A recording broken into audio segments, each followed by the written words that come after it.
Yeah, it's important to have good ballot Which measures. Sorry, go ahead. I didn't mean to cut you off. Mm. no. I all I was saying at the end when it is just that it's going to go through several amendments. Like we really want to make sure this is equitable. So someone that has it's really complicated how we get the money, as you all know, where the money comes from, and we're still not ready to take money away from money in car reality. So what's unfortunate is sidewalks and other forms of transportation have to be add-ons. And that really I'm curious even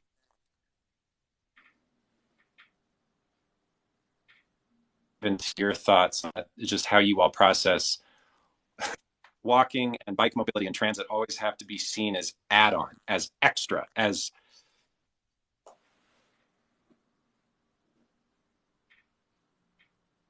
we can't touch what awareness gaps. I feel it's just a question that I would love to hear what you all think. But in terms of the ballot initiative, it's really good to see that it's out there and changes will be coming to it. But we're celebrating it. Yeah.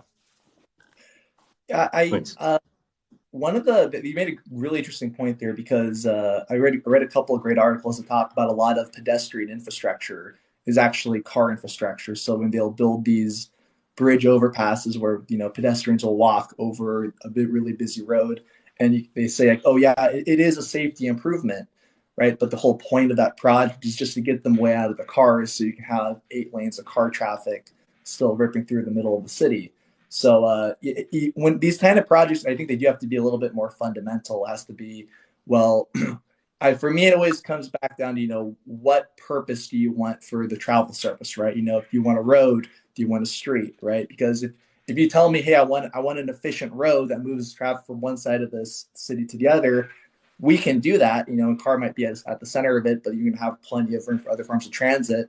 Whereas if you tell me, hey, I want a street, well, then it's going to be almost no cars on the street. And then it's going to be almost completely pedestrianized and more cyclists. And then you might have a very unhappy car driver who has to, drive 50 miles an hour just to get to his final destination. But yeah. I think for me, I think it comes down to just first asking the question of what purpose, what function do we want out of the travel service? Because if you tell me this travel service is mainly meant for pedestrians, it's a lot easier for us to then design for that. Whereas if we're just inheriting a previous design and they just tell us we want this to be more pedestrian friendly, right? We don't often know what that means at the engineering level. And for us, all that might mean is, making the sidewalk just a little bit wider instead of actually making it really, really pleasant for everybody to use. Yeah. Yeah, Totally. Mm. I'll add. Yeah, I have some thoughts, but I want to hear what Adam, go ahead. There's in like pet and bike stuff kind of being on the side as an add-on. There is a lot of momentum, societal momentum, on upholding like a car-centric society. When most of these big wide roads were planned out, there may have been opposition, but they just kind of got steamrolled. Like here's your wide road. It's going to be filled with cars. Take it. And now when we try to undo that, like you trying to take away 3 parking spaces on a street, you get a whole community coming out in outrage. You get your local leaders saying, well, we can't do that. We can't take away parking spaces. We can't take away one of the 5 lanes on this road and make it. And so it's a struggle to undo all of it. And I know like from like an ownership and maintenance perspective, where the roads can be all city owned and maintained and they can be plowed by the city, yet the sidewalks, as a property owner, you're responsible for your sidewalk. You're responsible for plowing your sidewalk. I mean, can you imagine if you had to snowplow the little chunk of road in front of your house? Like how upset that would make people trying to drive through when it's clear that there's a big chunk of snow. That's exactly what people using the sidewalks or bike lanes are experiencing when you throw the ownership of non-car road stuff to individual people instead of also having it be the city's ownership as it is for roads. Yeah, Totally. and a lot of it has to do with the maintenance and operations of it. And I think what we really need to do is, and I think about this a lot, is how do we make the fundamental change? And I think it has a lot to do with our standard details. It has a lot to do with the new, young, wide-eyed engineer or planner coming in and being mentored by another engineer and unlearning some of these things that are there. And even though we may have these themes, we may have these things on the internet, we may have all these advocacy, if they don't have those building blocks, then they're not going to be able to build with those building blocks. And a lot of times the cities, they have a standard detail of what is an arterial street, what is a collector street, what is a residential street. And when you go look at those standard cross sections, they might not even have sidewalks on their standard.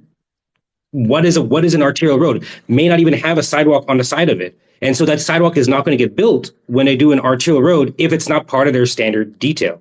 And so I really think that we need to go back to a lot of the roots of when we started classifying these roads and adding these standards into our design. What a big issue is that here in San Jose is we have a lot. Well, it's a good thing in San Jose. San Jose was built very much with the car in mind from the beginning.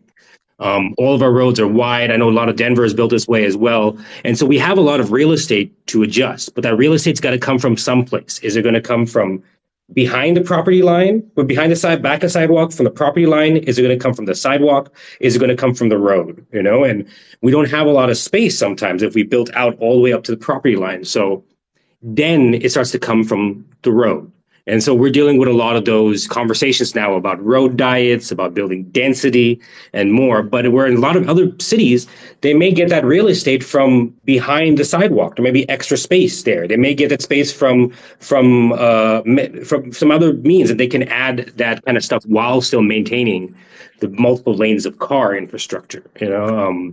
And so it varies if you're in a very urban area or if you're in a more of an urbanizing area. But I think we need to get down to the actual detail. I don't see anybody doing that, which is a big problem. The Altas, the Tools, and Nelson Nygaards, they do master plans with big, thick lines on paper, right? Showing big, thick, like this is an intersection or this is a big corridor, but they're not actually doing the standard details that the engineers need. And I feel this a lot because for the last 10 years, I've been inheriting their master plans, and I've been having to be the bad guy to tell people, hey, this doesn't fit. What did you propose? Like you said, we could do all this, and I end up being the person who has to compromise the bike lane, which I don't want to do. And I really wish that when they did these big master plans, they gave me the building blocks that I need to say, no, that's a standard. We're going to do a protected corner. We're going to do two curb ramps per corner. If I had those standards underneath me as a young engineer, I could have been doing that. But I really felt my hands were tied by not having those standards, but having all these pie in the sky ideas. And there was a gap missing. And I'd love to hear your thoughts on that. I felt that it was a big struggle for a lot of engineers. I felt it in San Jose, and I know areas that are less urban are going to start feeling that as they start working on this kind of stuff. Here in Harlem, they have a document that gives the order of priority on the use of public space on the street. So this is like recently released as part of their Vision 2040 plan. They basically say anytime there's a new project and there's, outside of the immediately needed space, we have priority one is green infrastructure. So basically places to plant greenery, places for, that you let flood, right? Places that can soak up water, places that can provide shade.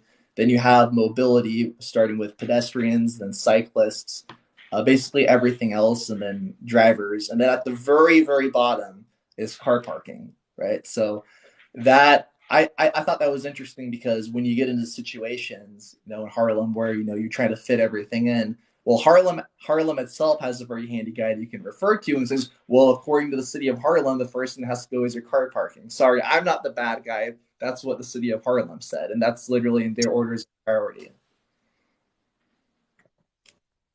Yeah. So how do we get that here? What's missing? We've done master plans, we've done general plans, we've done multimodal plans, we've done Vision Zero plans, right? But we're not attacking the classification. Like who's holding that up?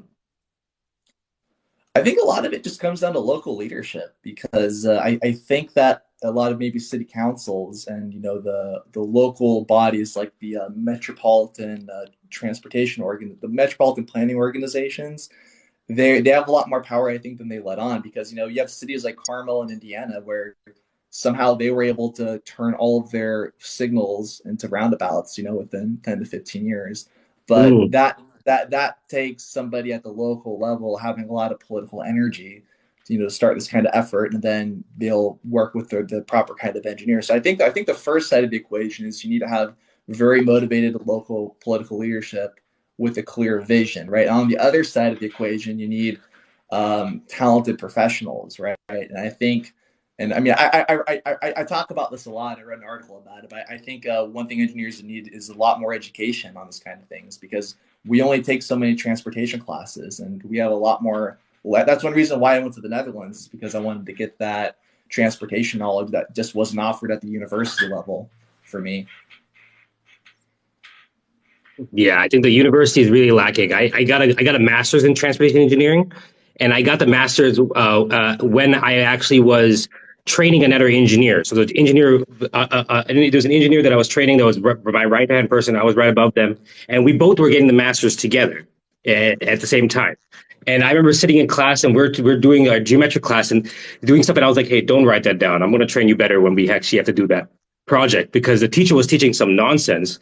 And I was like, no, we're working on a real project right now. You can't do what you just learned in class. We're going to do it differently when we get back to the office. And so there's a lot of this unlearning. I had one of my transportation professors. He would advocate for multiple driveways at gas stations so people could skip intersections and get around there. And he would advocate for more parking, and hated bikes. And when I would ride my bike to class, he would make fun of me and be like, "Oh, you're going to get run over someday." And I was just like, I eventually had to like sit down with him and work with him. And then over the years, when I ended up building the bike lanes around the university in front of the engineering building, I put a two-way bike facility with a bus boarding island right in front of the engineering building. And he came out there one day and he was like, this is nice. This actually works. Like, this is what I've been talking about. I was like, no, you haven't been talking about this. But I think his perspective was like, he hadn't seen that before. He wanted something totally separate. He didn't like how bikes were dashed and in the lane. And he was that his concern and his mentality, and I know it's hard for us to comprehend as people who bike and walk, but his mentality was, okay, I'm going to say something very backwards right now, right? Okay, but his mentality was, why are we spending so much taxpayer money if they can go injure themselves? We need to create facilities that are extremely safe, so that and then they can encourage. And I was like, I had to kind of peel back at that for years to kind of get what he's trying to say.